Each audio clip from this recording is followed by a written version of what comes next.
오늘 함께 살펴보실 말씀은 사무엘 하 21장 1절에서 14절 말씀입니다. 사무엘 하 21장 1절로 14절, 제가 가지고 있는 구약 성경 499면에 있습니다. 다 찾으셨으면 함께 읽으시겠습니다. 다윗의 시대에 해를 거듭하여 3년 기근이 있으므로 다윗이 여호와 앞에 간구하매 여호와께서 이르시되 이는 사울과 피를 흘린 그의 집으로 말미암음이니 그가 기브온 사람을 죽였음이니라 하시니라.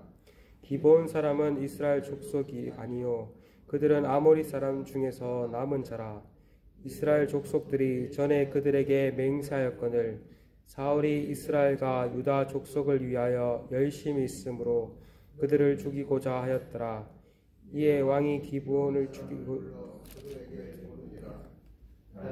그들에게 묻되 내가 너희를 위하여 어떻게 하랴? 내가 어떻게 속죄하여야 너희가 여호와의 기업을 위하여 복을 빌겠느냐 하니 기브온 사람이 그에게 대답하되 사울과 그의 집과 우리 사이의 문제는 은금에 있지 아니하오며 이스라엘 가운데서 사람을 죽이는 문제도 우리에게 있지 아니하니이다 하니라. 왕이 이르되 너희가 말하는 대로 시행하리라. 그들이 왕께 아뢰되 우리를 학살하였고 또 우리를 멀하여 이스라엘 영토 내에 머물지 못하게 하려고 모해한 사람의 자손 7사람을 우리에게 내주소서. 여호와께서 택하신 사울의 고을 기브야에서 우리가 그들을 여호와 앞에서 목매어 달겠나이다 하니 왕이 이르되 내가 내주리라 하니라. 그러나 다윗과 사울의 아들 요나단 사이에 서로 여호와를 두고 맹세한 것이 있으므로 왕이 사울의 손자 요나단의 아들 무비보셋은 아끼고 왕이 이에 아야의 아들 리스바에서 난 자 곧 사울의 두 아들 할모니와 무비보셋과 사울의 딸 메라백에서 난 자 곧 무올라 사람의 바르실레의 아들 아드리엘의 5 아들을 붙잡아 그들을 기브온 사람의 손에 넘기니 기브온 사람이 그들을 산 위에서 여호와 앞에 목매어 달매 그들 7사람이 동시에 죽으니 죽은 때는 곡식 베는 첫날 곧 보리를 베기 시작한 때더라. 아야의 딸 리스바가 굵은 배를 가져다가 자기를 위하여 바위 위에 펴고 곡식 베기 시작할 때부터 하늘에서 비가 시체에 쏟아지기까지 그 시체에 낮에는 공중의 새가 앉지 못하게 하고 밤에는 들짐승이 범하지 못하게 한지라. 이에 아야의 딸 사울의 첩 리스바가 행한 일이 다윗에게 알려지매 다윗이 가서 사울의 뼈와 그 아들 요나단의 뼈를 길란 야베스 사람에게서 가져가니 이는 전에 블레셋 사람들이 사울을 길보아에서 죽여 블레셋 사람들이 벳산 거리에 매단 것을 그들이 가만히 가져온 것이라. 다윗이 그곳에서 사울의 뼈와 그의 아들 요나단의 뼈를 가지고 올라오매 사람들이 그 달려 죽은 자들의 뼈를 거두다가 사울과 그의 아들 요나단의 뼈와 함께 베냐민 땅 셀라에서 그의 아버지 기스의 묘에 장사하되 모두 왕의 명령을 따라 행하니라. 그 후에야 하나님이 그 땅을 위한 기도를 들으십니다. 네. 오늘 본문부터 시작된 21장부터 24장은 사무엘 하의 결론 부분이자 부록이라고 할 수 있습니다. 특별히 다윗이 통치하는 시기에 있었던 크고 작은 일들을 시간적 순서와 상관없이 모아둔 것입니다. 그래서 앞서 우리가 살펴본 내용보다 먼저 일어난 이야기가 담겨 있습니다. 오늘 본문은 다윗 통치 기간 중 3년이나 지속된 기근이 있었던 이야기를 담고 있습니다. 1절을 보니 다윗 시대에 해를 거듭하여 3년 동안 기근이 있었다라고 말을 합니다. 당시는 농경 사회였기 때문에 수년간 기근이 일어난 것은 백성들의 생존을 직접적으로 위협하는 것이요 또한 나라 전체의 근간을 뒤흔드는 매우 큰 일이었습니다. 그래야기에 다윗은 하나님께 나아가 물었습니다. 이 하나님께서 무엇이라고 말씀하십니까? 사울과 피를 흘린 그 집으로 말미암은 것이라고 말씀하십니다. 특별히 더 구체적으로 사울이 기브온 사람을 죽였다라고 말씀하십니다.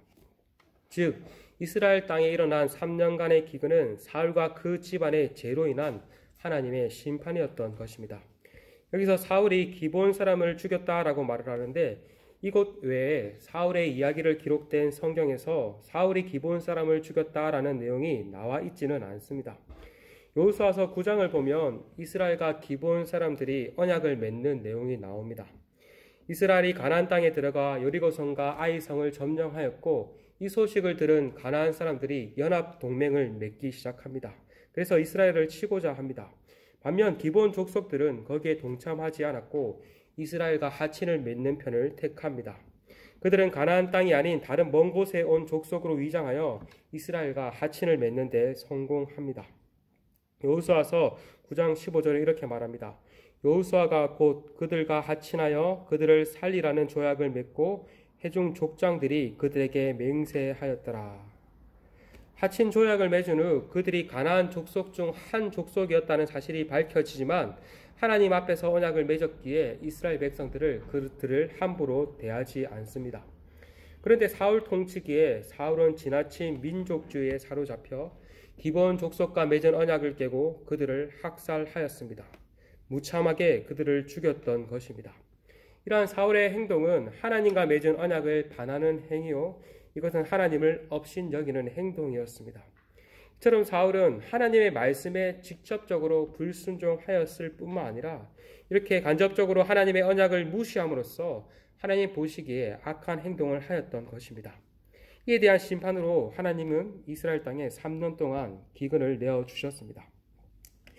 이어지는 단락은 언약에 불성실했던 사울과 달리 언약에 신실한 다윗의 모습을 엿보일 수 있습니다. 다윗은 직접 기브온 사람들을 불러 그들을 위하여 자신이 무엇을 하며 어떻게 속죄해야 할지를 묻습니다. 비록 자신이 범죄하지 않았지만 사울의 범죄에 대해 직접적으로 조치를 취하고 있는 것입니다. 이러한 리더의 품격을 느낄 수가 있죠. 기브온 사람들은 자신들에게는 은금을 요구할 권리도 없고 사람들을 죽일 권리도 요구할 것이 없다라고 말을 합니다. 그러나 다윗은 그들이 말하는 대로 시행하겠다라고 무엇이든지 말을 하라고 요구를 합니다. 그래서 기브온 사람들은 자신들이 학살하고 이스라엘 땅에 거하지 못하도록 한 사람, 곧 사울의 자손 7을 내어주면 자신들이 처리하겠다고, 자신들이 목매어 죽이겠다고 말을 합니다. 6절을 보면은 사울을 가리켜 여호와께 택한 자 사울이라고 말하고 그들의 손을 여호와 앞에서 목매어 달겠다라고 말을 합니다. 이것은 하나님의 선택을 받았음에도 하나님 앞에서 언약을 파기한 사울의 집안 사람들을 하나님 앞에서 심판하겠다는 말입니다. 그리고 이렇게 사울의 집안 7명을 요구한 것도 칠이 완전수이기에 이것을 맞춰서 충분한 복수를 하겠다는 표현입니다. 다윗은 기브온 사람들의 요구대로 사울 집안의 7 아들을 내어줍니다. 다만 자신과 사울의 아들 요나단과 맺은 언약을 생각하며 요나단의 아들 무비보셋을 내어주지 않습니다. 우리가 앞서 살펴보았듯이 다윗은 이 무비보셋을 선대하면서 왕의 식탁에 함께 먹도록 하였지 않습니까? 이처럼 언약에 신실하지 못했던 사울과 달리 다윗은 언약에 신실한 모습을 엿보일 수 있습니다. 다윗은 사울의 첩인 리스바의 2 아들 알모니아 무비보셋과, 여기 나오는 무비보셋은 요나단의 아들 무비보셋과 다른 인물입니다. 이렇게 무비보셋과 사울의 딸 메답의 5 아들들을 내어줍니다. 여기서 나오는 리스바의 아들 무비보셋은 다른 아들입니다. 이에 기브온 사람들은 사울의 집안 아들들을 여호와 앞에서 처형했다라고 말을 합니다. 하나님과 언약에 신실하지 못한 사울의 집안이 몰락한 것입니다. 자신의 이렇게 아들들이 죽자 사울의 첩 리스바는 굵은 배를 가져다가 위에 펴고 곡식 베기 시작할 때부터 비가 내릴 때까지 낮에는 공중의 새와 밤에는 들짐승들이 시체를 범하지 못하도록 조치를 취합니다. 이러한 리스바의 행위가 다윗에게 보고되었고 다윗은 자신이 직접 길랏 야베스 사람에게서 사울의 뼈와 요나단의 뼈를 가지고 옵니다. 그리고 사람들 또한 매달려 죽은 7 사울의 집안의 아들들의 뼈를 거두어 사울과 요나단의 뼈를 함께 장사해 줍니다. 이러한 다윗의 행위는 언약에 신실한 것이었습니다. 다윗은 생전에 요나단과 맺은 언약을 기억하였고 그에 따라서 요나단과 사울의 뼈를 거두었고 장사하였던 것입니다. 이렇게 다윗이 언약에 신실하게 행동을 하자 하나님께서는 그 땅을 위한 기도를 들으셨습니다. 오늘 본문에서는 3년의 기근이 그쳤더라, 비가 내렸다라고 말을 하지 않지만 하나님께서 기도를 들으셨다라는 표현을 통해서 아마도 기근이 그치고 이스라엘 땅에 비가 내렸던 것 같습니다. 언약에 신실하지 못함으로써 언약의 심판이 거두어지고 언약의 신실한 다윗을 통해서 언약의 복이 성취된 것입니다. 우리는 여기서 언약에 신실하지 못한 사울과 언약에 신실한 다윗의 모습을 또한 엿볼 수 있습니다. 사울은 하나님께 택함 받은 자였으나 하나님 앞에서 언약에 신실하지 못했습니다. 하지만 다윗은 하나님과 언약에 신실하게 행동했음을 보게 됩니다. 이것을 통해서 우리 또한 하나님의 백성으로 어떻게 살아야 할 것인가, 하나님의 언약 백성으로 하나님의 언약을 신실하게 지키며 살아야 함을 알 수가 있습니다. 그러나 우리가 하나님의 언약에 완전히 또한 신실하게 지키지 못함을 또한 기억을 해야 합니다.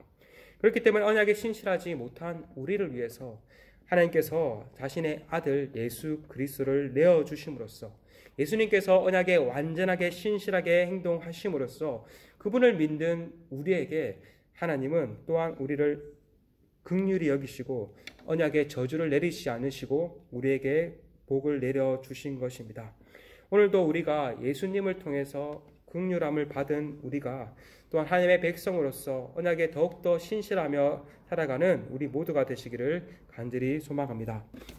시간 함께 오늘 말씀을 붙잡고 기도했으면 좋겠습니다. 오늘도 하나님의 언약 백성으로서 더욱더 하나님의 말씀을 쫓아 언약에 신실하게 살아갈 수 있기를 간절히 기도하며 나아갔으면 좋겠습니다. 그래 우리 공동체 또한 더욱더 하나님 보시기에 아름답게 빚어질 수 있는 그러한 공동체가 될 수 있도록 은혜를 허락해 달라고 시간 함께 기도하시겠습니다. 함께 기도하시겠습니다.